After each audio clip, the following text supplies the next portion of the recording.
काका नमस्कार. नमस्कार नमस्कार. काका तुमचा परिचय सांगा संपूर्ण. मी अरुण नारायणराव वानखडे, राहणार आलेवाडी.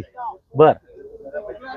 आता हे विजेता कापूस वाहन तुमचे बंधू यांच्याच शेतामध्ये लागलेलं आहे, हो पुरुषोत्तम दादा वानखेडे. हो हो. तर कसं वाटतं हे विजेता कापूस वाहन? आता आम्ही जेवढ्या जाती लावल्या यावर्षी 4 लावल्या, बर. त्याच्यात 1 नंबरची हेच आहे. 4 वाहनं तुम्ही यावर्षी लावले, त्यामध्ये 1 नंबर विजेता तुम्हाला हो दिसतोय. हो हो. काय तुम्हाला 1 नंबर विशेष या विजेतामध्ये दिसतंय? हिची आजही क्वालिटी कायम आहे. हा, म्हणजे हिरवेगारपणा जो आहे, हो हो रोगाच्या प्रति सहनशील जे आहे, हो त्याच्यामुळं कापूसचं झाड जे आहे विजेताचं निरोगी आहे. हो हो. कमी फवारणीमध्ये येणारा हा विजेता आहे, है ना.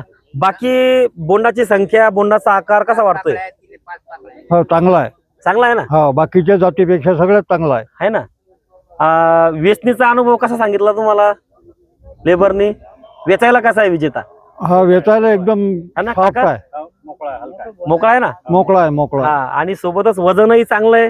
हो झडताही तुम्हाला 38% पेक्षा जास्त आहे. म्हणजे आपल्या शेतकऱ्यांची जी मागणी आहे आपल्या भागात, हो हो की आपल्याला वेचायला सोपा, वजनी कापूस, झडता असलेला आणि कमी फवारणीमध्ये येणारा, तर या सगळ्या बाबतीत विजेता परिपूर्ण आहे. हो हो.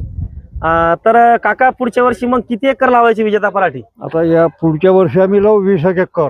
20 एकर लावणार. हो. आणि तुमच्या माध्यमातून इतर शेतकऱ्यांना काय सांगणार? इतर शेतकऱ्यांना सांगेन की बा बाकीच्या जातीपेक्षा हे जात मला भरपूर पिकली हा, आणि हेच पेरा. विजेताच पेरा, हो. है ना. धन्यवाद दादा. धन्यवाद.